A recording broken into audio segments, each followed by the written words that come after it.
So, we are delighted to have Wil Wadsworth on the podcast today. Wil is well known to Stanton House. We first worked with Wil in 2017 when he was at GigaClear, one of the UK's altnet providers. Today, Wil is the Group CFO of Netomnia, YouFibre, after joining the founding team in 2020. In a record time of just 4 years, the team has raised over £1 billion in funding, over 8 separate raises, and recently completed the merger with Brisk to create the UK's second largest altnet to challenge the likes of BT. So Wil, welcome to the podcast. It's great to have you on. Yeah, thank you very much, Jared. That was a great introduction. And thank you for the opportunity and great to be with you today. My pleasure. So before we touch on your role at Netomnia and YouFibre, it'd be great if you can take us back to the start and talk us through how you got into finance. Yeah, sure. So it was back when I was about 18. I was just finishing college. And at the time, I didn't think that I was going to end up in finance. That wasn't what I was planning to do. I was into boxing when I was younger, and I thought maybe I'd be a professional boxer and was going to potentially pursue that route. I was considering university as well, and potentially going to study business studies. But it was around that time that my mum came to me and said that she needed financial support. And my father passed away when I was 11. I had 2 younger sisters at home, so I was the man of the house, if you like. And it was at that time that I realised that I needed to stop boxing. I needed to get a job. So I looked at what I'd done at A level. I'd done accounting, business, and law, and I wanted to try and find a job where I could actually build a career, even though I hadn't gone to university and didn't have a degree behind me. So I wanted to find something where I could, join a company, but still build a meaningful and, have a good career. So I found out about AAT at the time, the Association for Accounting Technicians. And then I started to find out about jobs in finance, so entry-level roles into finance. And I then got speaking to a few recruiters in the area. And through those recruiters, I managed to get a few interviews. I ended up joining the finance team of a company called Catalent Pharma Solutions. So they're one of the biggest companies in the world, very large pharmaceutical manufacturer. They had one of their flagship sites in Swindon. And I ended up going to work there in accounts payable when I was 18. And that's how I got into finance. Went there and started my AAT and then moved on to SEMA, and the rest is history, I guess. You started as an assistant accountant, but then you quickly progressed into much senior roles. I suppose the big question is, you're now working in private equity, and equally, you've had a number of PE gigs. But when did you first realize you wanted to get into the private equity world? Yeah, sure. So, I guess I didn't really know anything about private equity when I went into it. I spent my first 5 years of my career working in 2 very large PLCs. So I worked for Catalent, but then went to work for Zurich Financial Services, so another very large PLC. And it was after about 5 years, I got to a point where I realized that these companies were just too big, and I felt like a very small cog in a very big machine. And whilst I had a great time at these businesses and learnt lots of great things, it didn't give me what I needed, which is, I wanted to get into every part of a business. I wanted to get into sales, to marketing, to operations. And you just can't get that breadth and that sort of true oversight unless you're at a very, very senior level in those types of organizations. And it would take you a long, long time to get there. So, and I've always been really interested in, startups, and always been fascinated by entrepreneurs that have set up businesses from an early age.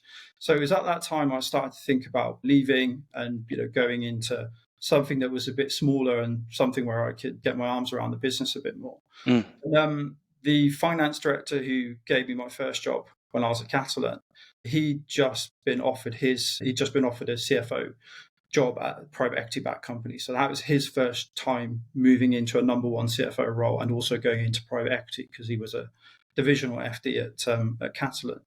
And I used to, kept in touch with him, and I used to go to him for counsel and used to use him as a springboard. And at the time that I was thinking of leaving, he said, look, well, I'm going to take the CFO gig down in Wales. Do you fancy coming along and helping me transform the finance team there and hopefully, improve this business, grow this business, and take it through an exit? So I said, yeah, it sounds like a great opportunity. I didn't really realize, what private equity was. I didn't understand it at the time. But I knew that this was an opportunity in a business with a really great leader, great finance director who I'd learned a lot from, and to go and get involved in a lot more than what I was able to in the current position. So, yeah, that's how I got into it. How did you find that transition from going from a much larger corporate to one that's PE backed? Yeah, interesting. So, I think the first couple of months I was maybe wondering what I'd done because I'd worked in Catalan, worked in Zurich. Yeah, you don't know what you don't know, right? And I've not worked in any other environments than those ones, so I was used to really slick onboarding process and Mm. systems for everything. And when you go into a business like that one, that was 30 million revenue business, 200 people. A lot of the systems and a lot of the things that you take for granted in a big company just weren't there. Um, you know, Reports and information that I used to be able to get from SAP, I couldn't even get very basic reports out of the Sage system that they had. And I was like, oh my God, how am I going to do my job? I can't get the data that I need. So that was a real shock for me. But over time, as I got to grips with getting the data out of the system and then starting to work across the business and getting my hands on operational data, it turned out to be the best thing for me in a pivotal time in my career, because I was traveling down there on a Monday morning at 5 a.m. Me and the finance directors, we lived in the same town, would drive down there. We would live there during the week in a holiday let on the side of a mountain. And me and the finance director shared a bedroom for 2.5, nearly 3 years, two single beds, not in the same bed. And we lived with two other guys from the business, and one of them was an operations director, and the other one was on the technical side. So in the mornings, we would get up at 6, go for a run, come back, go to work. We'd be working together, come back, have dinner together at the place, and then we'd have flip charts up around the room, and we'd be talking about how to transform the finance team, how to transform the business, how to fix this process, that process, how to make the business more efficient. So for me, being 23 at the time when I took that job, it was just a fantastic experience. I managed to gain 7-8 years experience in a 2-3 year period. So it was a real pivotal moment for me that put my career on a very fast trajectory and gave me a lot of experience and a lot of exposure. And we then ultimately went through a successful exit at the end.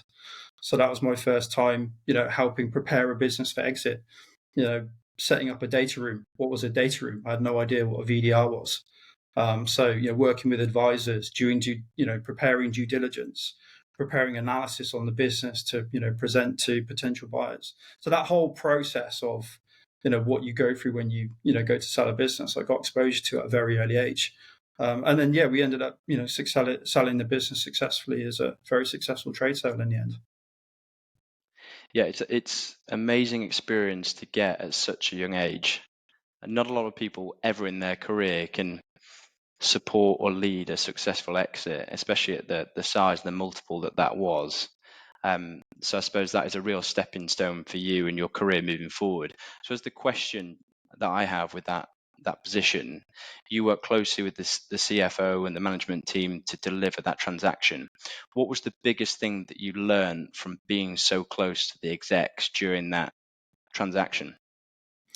The biggest thing for me was just the importance of the data and the processes and things like your contracts, because when you go through due diligence, all of those things get exposed. So making sure you've got all your contracts properly signed and in one location, all your key material contracts.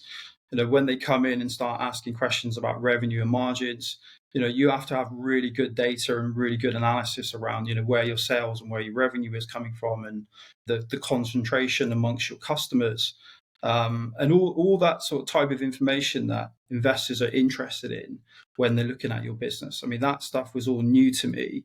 And the people that I worked with are very experienced in how to tell that story and the types of data that we needed to go and get in the business to then come back and craft that narrative and create those materials and give those insights. So I think that for me was a huge learning point, and it's something that I've taken through every other job that I've done since then. Yeah, and since then you've progressed in your career. You've held big jobs at Nationwide Crash Repairs. You've also held big jobs at GigaClear, and you were the finance and transformation director there. You've worked across a number of different sectors, from insurance to pharma, and then you moved into the telecoms space. I suppose, what was it about the telecoms market that particularly attracted you? Yeah, so that's an interesting one because I wasn't actually looking for a job at the time. I was working for Nationwide. We were 350 million revenue, AIM listed PLC. I was getting fantastic experience there of what finance looks like in a group role. So I was in the group team there. And there was a really fantastic group finance director who I'm still in touch with now, who I was learning loads from, because he had a ton of experience throughout his career as a very successful PLC finance director and CFO.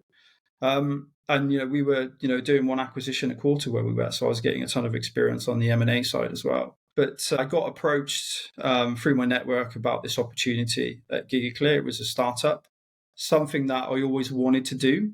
So when I went to Nationwide, I went there specifically to get PLC experience at group level, and then was going to go and look for an opportunity to go and join a startup or one of these early stage business that had huge growth potential. That opportunity just came a lot sooner than expected. So it was an early stage business. It had a founder. I went and met the CFO there. I went and met the founder. I didn't know anything about telecoms at the time. I didn't know the difference between fiber and copper and FTTC and FTTP, and now I do. And I didn't realize how big the issue was in rural, because GigaClear was focused on building brand new full fiber networks in rural locations. And I didn't realize how bad the broadband infrastructure was, and how people couldn't work from home, couldn't run their businesses locally, or struggled to run their businesses locally, couldn't communicate with their family members, using the internet. And so that was a really exciting thing, to go into a business that was wanting to do that when the large incumbents, BT and Virgin Media, were not doing that in those rural locations because it was so expensive to do it. And this small startup was taking on that challenge, and we were going into these communities and completely transforming them, giving them a world-class broadband infrastructure better than some of the most expensive areas in London. So that was a really good thing to do. It had a lot of purpose, something that I could really get behind. And it was the opportunity to go into a startup that was 10, 15 people at the time, had just secured major investment from a very large infrastructure fund. And I had the opportunity to go in there at the ground level and help build that company up, and also get exposure to the fundraising process, and cut my teeth in the startup, really, which is something that I wanted to do. I joined there in 2015, and I've been nearly 10 years now in telecoms, rolling out fibre in the UK. I suppose the big part of your career is most recently in the telecom space, with Netomnia and obviously YouFibre. You've been the CFO over there for 4 years now, and have done some hugely impressive things. We'll touch on your fundraising experience shortly, because that's been a heavy part of your position over the last few years. You've always been either group FP&A or finance transformation director, but this really is a number one role as a CFO. Just out of interest, how have you found the last few years as a number one in finance? Yeah, I've not found it too bad, actually. Good. I think I was very fortunate that at GigaClear, whilst I was not the CFO there, I managed to get exposure to a lot of stuff that the CFO would do. And because we had a lot of change in CFO, during my 5 years at GigaClear, I was the one often leading on the fundraising, and I was the one developing the business plans, working with the advisors. So I managed to get myself into a position that by the time I left that business, I was CFO ready. And then it was just about finding the right opportunity. So I was very fortunate that I was able to gain a lot of the experience before I became a CFO, so that I felt very ready to take on that position. And I think the most important skill set that's helped me transition and be successful as a CFO here has been the analytical skills, and that ability to work with data and take data and connect dots across the organization and tell a story from what's happening in the business. So those FP&A analysis, data, and financial modeling skills have been absolutely crucial to my success in this position, as well as making sure you can build a team and lead a team and manage a team, and all the leadership skills and soft skills that come with it. But aside from that, the modeling and the analysis and everything, and the FP&A background has been crucial. Yeah, leadership is crucial, but the one thing that you mentioned there is around the data, especially in private equity. That is often the biggest thing that investors look for, because when you prepare for an exit, you almost have to prepare on day one of joining the business, and the data quality or models need to be super accurate. And to effectively budget and forecast the business, these are all fundamental criteria of a successful CFO. So um, yeah, there's no surprise why you've done so well. And I suppose in terms of your experience recently, as we touched on at the start of the conversation, you've had a tremendous amount of success when it comes to fundraising, and that's what I'm quite keen to explore with you, because you've raised over £1 billion at Netomnia and YouFibre, and not everyone in the market has done anywhere near that. So, can you just walk us through your fundraising journey at Netomnia and YouFibre? Yeah, sure. In the last 4 years, the first fundraise was closed on October 6th, 2020. And then since then, we've completed eight fundraisers in total and raised, as you say, £1 billion, equity as well as debt, and different forms of debt. So we've had we've raised some money from credit funds, and now more recently, we've got a group of senior lenders supporting the bank for our banking club. We've also got a different mix of private equity investors as well. So we've got a very major infrastructure fund, as well as some more traditional private equity. So got a really interesting, very supportive investor base for sure. And yeah, we've raised a lot of capital. And I think the industry that we're in, you need a huge amount of capital. We're building broadband networks all over the UK. It's a huge construction project that requires millions of pounds. If we go and build in, one part of the UK or one town in the UK, take, Cheltenham, for example, it's anywhere from £5 to £10 million just to build a broadband network to all the homes and businesses in that area. And we're building in, over 150 of those towns across the UK. So it's a huge capital investment. So you need to raise a lot of capital. But the approach that we took was to raise a small amount of capital day one, to minimize equity dilution, because you could go and raise, 300-400 million pounds, but give away a lot of the business and a lot of the governance rights. So we decided to do it the hard way and raise a small amount of money, give away a small amount of equity, but retain control of the business. Take that money or take that equity, bootstrap the business, go and create some value, and then come back for the next raise at a higher valuation. And so that was the mentality that the original founder Jeremy had, and it's the same mentality that I had when I joined him. So we were able to then raise that first investment, which was £15 million, along with 5 million from the founders. So we had 20 million of cash. And just to put that in context, now my burn rate is 20 million a month. 20 to 25 million a month. So that's 1 month of trading for us, or rollout of the network. And then, a few months after closing that fundraise, we went back, found another investor, a really great investor who was able to give us 25 million, and then 5 million more from our existing investor. So at that point, 6 months in, we had 50 million of equity. And at that point, we decided that we wanted to go and raise some debt financing. But we were talking to senior banks and trying to get some of the big names to support the business. But the problem is, because we were early stage, and the business was not mature and not at scale, it was very hard to convince senior lenders to come and back the business. But we knew we wanted to minimize the equity dilution and raise some debt financing to take us to the next stage. So we managed to convince a credit fund to come and back the business. They gave us a lot of capital, so we managed to get 73 million from them. And that was on a non-cash pay basis, so what's called PIK, or payment in kind. So the interest accrues, but you don't have to pay it out. And that was fantastic for us, because it meant we had 73 million of cash that we can now go and use to build the network. And the more and more network you build and the more customers you get on the network, the more valuable the business becomes. So that fundraise we closed in September 21 then gave us the capital to grow the business to 300,000 premises, and allowed us to then secure the next equity raise, where we were able to bring a very large infrastructure fund called Digital Bridge to back the business. That was a major investment for us. So at that time, we secured 280 million, 255 coming from Digital Bridge, and the rest coming from the existing shareholders. That 280 million then gave us the capital to go to well over 1 million premises at that time.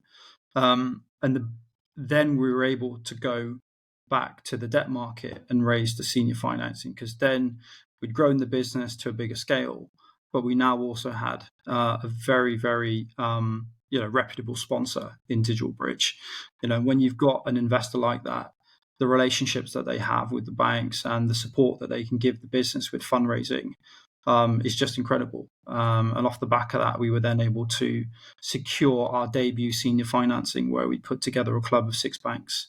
And that included some really big names like HSBC, INB, NIBC, ING, Standard Chartered Bank. So some really, really good names in the banking club. We raised 230 million, and we had an accordion for 395 million that we could go and raise later on.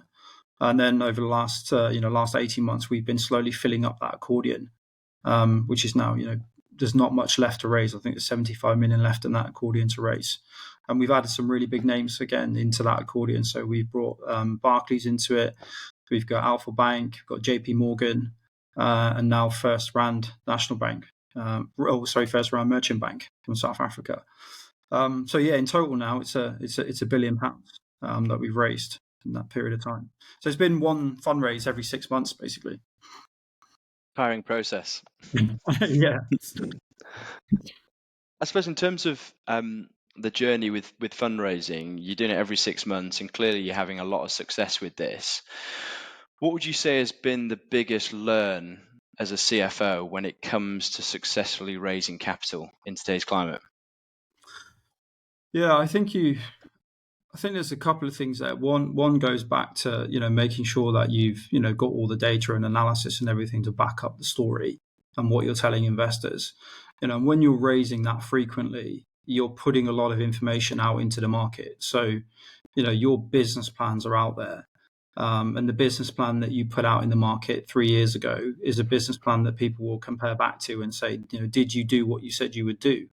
So the key thing that I'm focused on all the time is making sure we put a plan out there that we can deliver, but is still, a stretch for the business to achieve, because you don't want to go out there with, a plan that's too easy to hit. That won't be attractive for equity investors. So you want something in there that's a bit more aggressive, and, the management team have really got to dig deep to achieve it.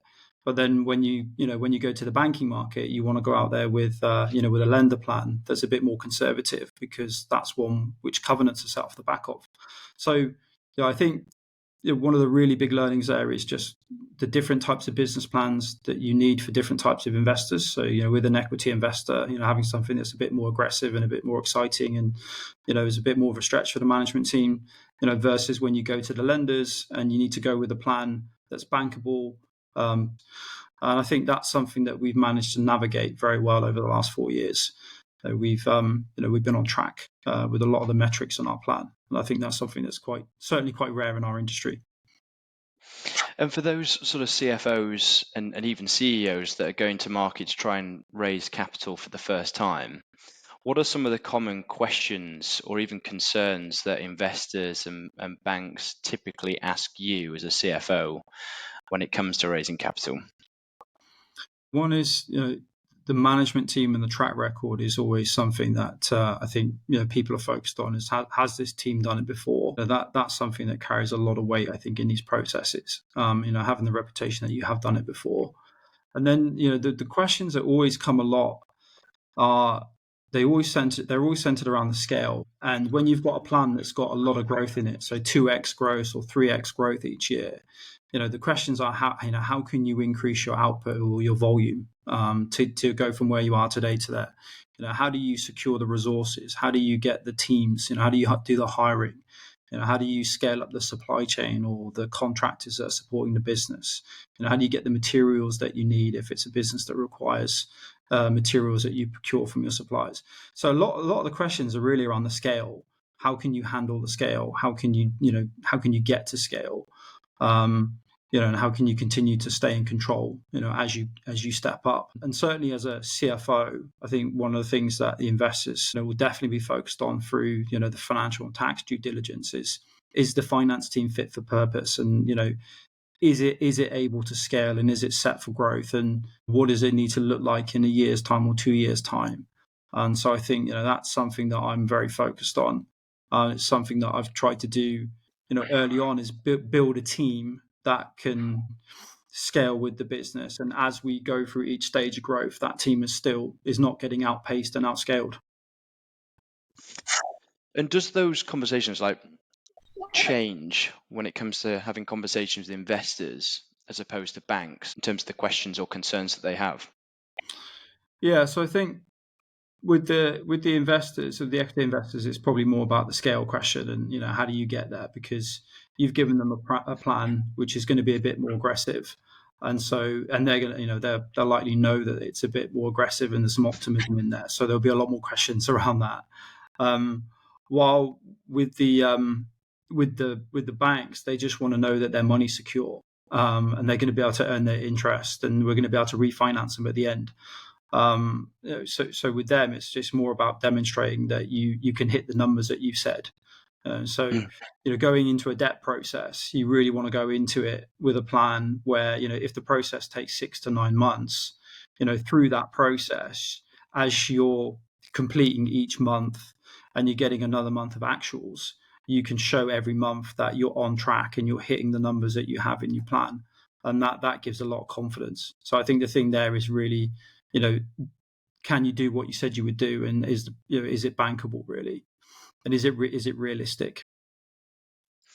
Yeah, the realistic piece, I imagine the biggest thing that they assess your business plan against, especially in the current climate, because you don't really know what's coming around the corner with everything that's going on in the economy. I suppose the question that I'm also quite intrigued to understand is, you've done this well, and the way you sort of articulate this, it's almost seems pretty straightforward, but it's far from straightforward raising capital. Have you had any pretty challenging fundraising experiences over the years? Yeah, which one to choose? Yeah, so there's a couple. So the first fundraise that we did after closing the first deal with Netomnia and YouFibre, that process was pretty tough. So I had my first child was born on the 1st of November. Yep. We were in fundraising. We were in COVID as well, so we were in lockdown, and we'd only raised £15 million plus 5 million from the founders. So we only had 20 million of cash right at the start. So we needed to get our next fundraise closed pretty quickly because we were running out of cash, and we had one investor that given us a term sheet, and we were very well progressed with, and we hadn't gone and run a full process, so we hadn't gone out and found lots of different investors, and had lots of options, and we kind of put all of our eggs in one basket with this one investor, and the deal fell through. It started to get very challenging towards the end, just as we were going into discussions around the legal documents. So that was a really quite a scary time, because if we didn't manage to find somebody else, that could have ended before it really got going. But luckily, we through our network and through relationships, we managed to find another investor who was able to come in and back the business very early on. They were ex-operators, so they built the largest fiber network in South Africa. So they'd been in the seat that me and the CEO had been, and so when they came in to look at the business and due diligence, they were able to move very fast, and because of that, we were able to recover the fundraise and get the capital that we needed. So that was a pretty hairy moment.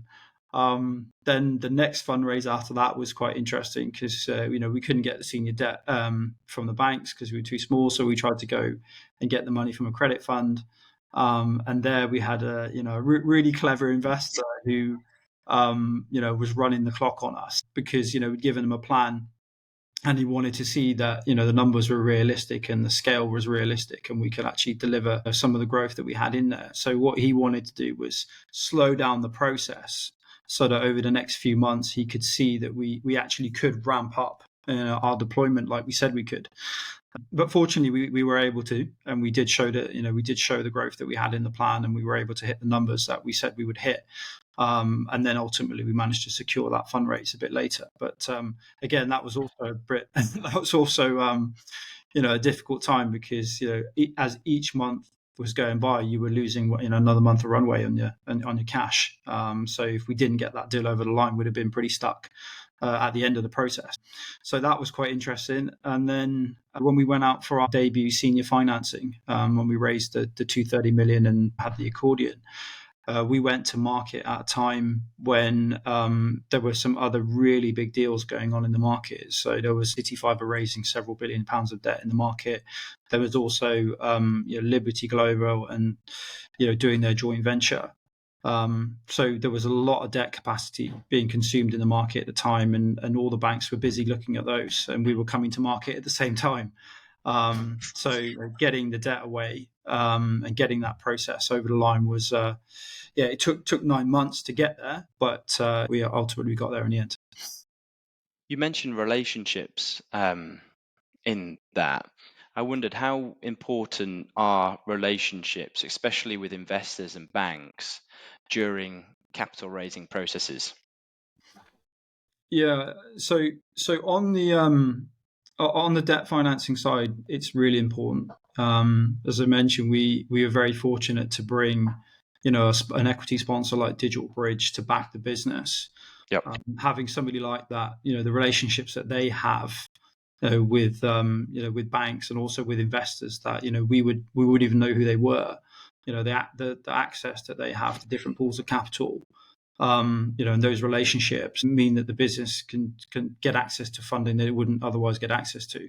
So that's really important. But also the relationships that myself and the CEO have as well are also very important, because at the end of the day, we're the ones that are going to deliver the plan. We're the management team that need to execute. And so having relationships with investors who've seen what we've done before and have belief and confidence and trust us. I think the most important thing there is trust. They trust us to take their capital and deploy it wisely. So, those relationships and that trust, I think is really crucial as well when you come to raise funding and when, and being successful in raising funding as well. Another bit that I heard in that section before is around just the length of time it takes to raise capital. I mean, typically it can take 6 to 9 months to close a deal. How do you continue to run a business like Netomnia during that process? Yeah. So when you've got a fundraising process like that going on, it's very hard to be inside the business. You're outside the business. You're spending all of your time with investors, with advisors, doing due diligence, working on business plans and investor material. So, you do have to have very strong leaders inside the business who can continue to run the business while you're busy during that process. And so very early on, we put in place finance directors and MDs of the Netomnia business and the YouFibre business that could run the day to day while we maintained oversight of what was going on, but allowed us to be doing the fundraising and be away from the business. That does mean that you incur more cost early on than you would otherwise, because you have to put more expensive and more senior people into the business early on. But that was necessary for us to succeed and for us to carry out the fundraising strategy as we have done. And what would you say to someone who is in your position as a CFO in a PE-backed business looking to raise capital for the first time? It's an intense process that can take 6 to 9 months. You've touched on sort of the relationships that individuals need to have to raise capital. But for an individual to do this successfully and do it well, what do you think they should prepare for? Yeah, and do you mean if somebody's never done it before? Correct. Yeah. Yeah, okay. So I think there's a couple of things that you can do. The first one is try and hire somebody into your team, either a corporate finance manager or head of corporate finance or FP&A person, somebody in the team who's not involved in the day-to-day running of the finance team. And ideally somebody who has been involved in private equity before. But even if they haven't, somebody who's very analytical, very good with creating analysis, creating visualizations that can show trends and tell the story and has the modeling skills as well. So I think having somebody dedicated in your team to handle all of that stuff and handle all the requests that you're likely to get through the process, whether it be due diligence or requests from investors, having that resource in your team, I think is really, really crucial. The other thing that you can do is, again, is just be open and honest that you've not done that before. If you've got a private equity investor, already invested in the business, then they will be able to support a lot with that process, especially with the modeling, with the analysis, with how to craft the story, and how to go to market there and develop the material. So, really work with the private equity firm that's supporting the business, because that's what they do day in and day out. They're experts in it. So they'll be able to provide support. And the other thing that you can do is get an advisor, an investment bank that can help you, because they will, again, they will do all the modeling, they will prepare all the materials. So they'll help you, as well as finding potential investors and negotiating term sheets. So those are all the things that you can do to make sure your fundraiser is successful. And then some of the things that you can do internally to start getting ready for it are go and set up a data room. So straight away, go and find a VDR partner, electronic data room partner. Start building out your data room. Start pulling together all your contracts into a central place, because when you go through legal due diligence and you get asked what your key contracts are, or your material contracts, you want to make sure those contracts are dated and signed and have all the schedules in them. Get all of that stuff into a repository, into one place, so it's ready.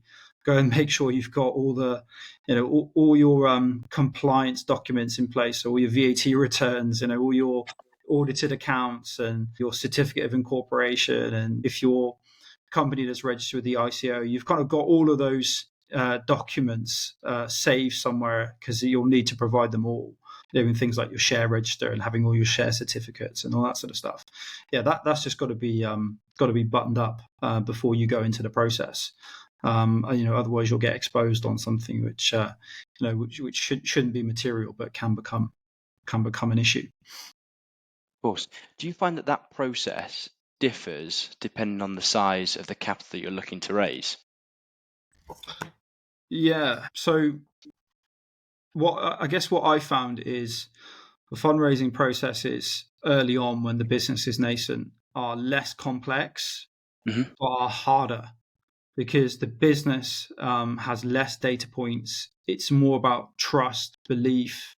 Can this management team pull it off? Do we believe that they've, have they got the track record? Do we believe that they can do what they said they would do?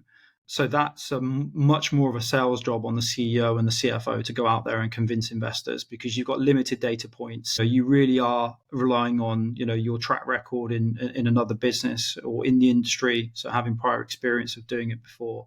And you also are relying on your relationships as well, if you do have some. But the process is less complex, because you won't have 3, 4, 5 years of historical financial information. So going through financial diligence is a lot simpler. Preparing an IM, information memorandum and a teaser and those materials are 20, 30 pages. Producing the model, again, it's a lot simpler, because you don't have all the complexities of debt and covenants and all the other stuff built into the model at that stage. So it's harder to raise the money, but the process is simpler. As you get bigger and more mature, raising the capital becomes easier, because there's more proof points. You've got a track record of delivering the metrics. You've done what you said you would do. Lots of people are now already backing the business, so that brings another level of credibility. You've got access to more pools of capital. You have a big sponsor as well that can also support you and convince people to invest in the business. So getting the capital becomes easier, I think. Not always the case, but it has been for us. But the process has become a lot more complex. You have a lot more information that can be being covered during diligence. The models become more complicated, especially as the capital structure becomes more complicated. So if you've got multiple investors in there, you've got ordinary equity, preference equity, you've then got senior debt in there. You might also potentially have some junior debt in there, which is second lien. So it sits ahead of the equity, but sits behind the senior debt. There's covenants in there as well, and there's different levels of covenants. So the modeling becomes a lot more complex. The company structure becomes more complex.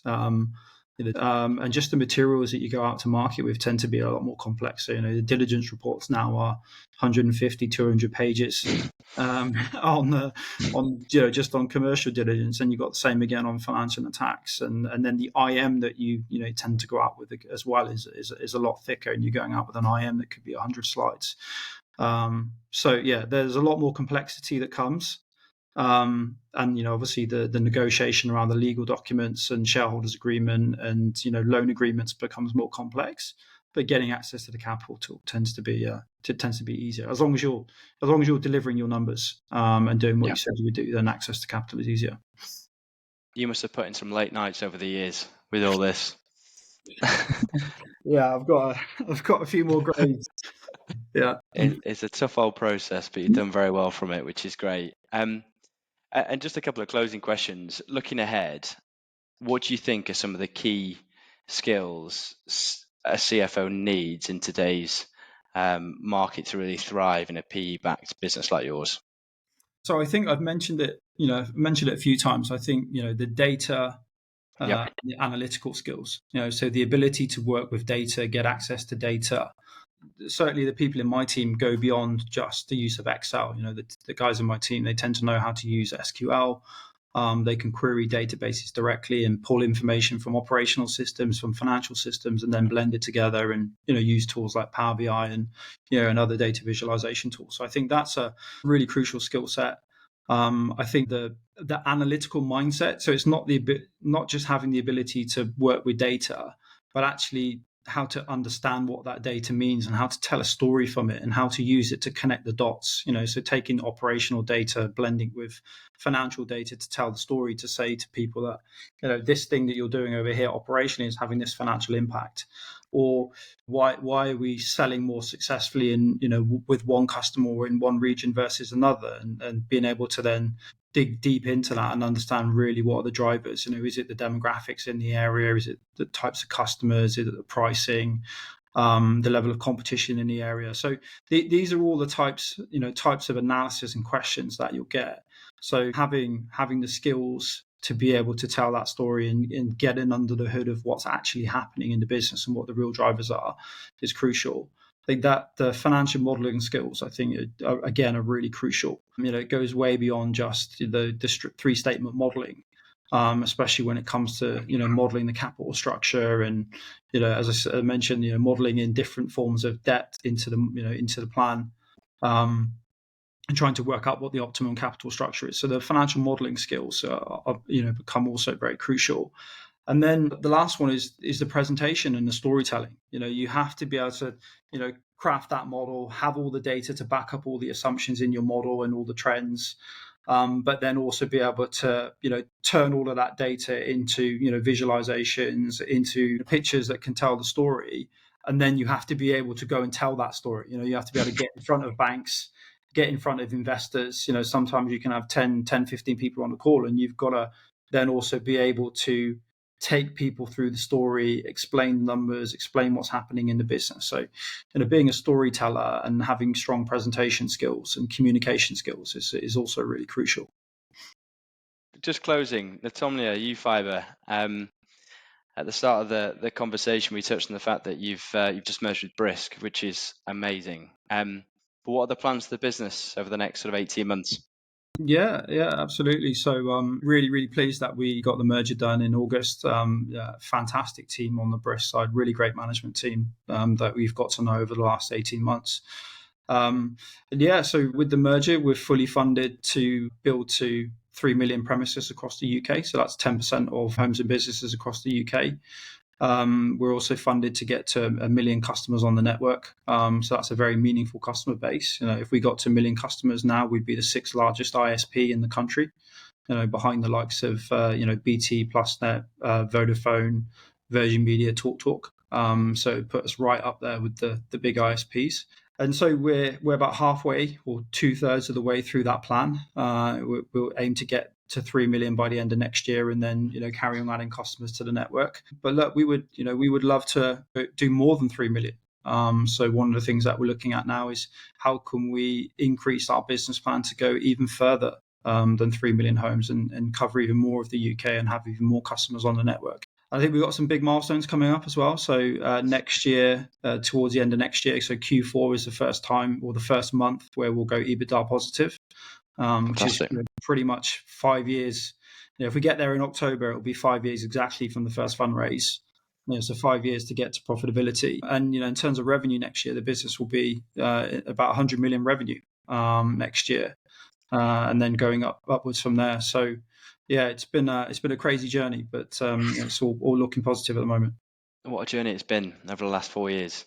And finally, altnet space, what do you think of that market, and what do you think will happen over the next few years? Yeah, there's some really great businesses in the market. There are some very scaled players in the market along with us, and there are different parts of the market. So you've got the London market, you've got the rural space, and then you've got the sort of urban and semi-urban, so the rest of the UK outside of London and outside of rural. So you've got three very distinct markets there. You've got very strong players in each of those markets, so you can definitely see that there will be a lot of consolidation in the market over the next couple of years. I think we'll end up with some form of rural champion. So one network operator there that consolidates up all the network. A similar thing might happen in London, and then a similar thing outside of London. So there will be a period of consolidation where some larger players start to merge and become even bigger. And then ultimately, by the end of the decade, we're heading towards all of those players merging together and creating the third national network in the UK. So that's the view that we have anyway. Exciting times ahead. Best of luck with your journey, Will, and thank you for your time. Great. Thanks a lot, Jared. Great to be here. Cheers.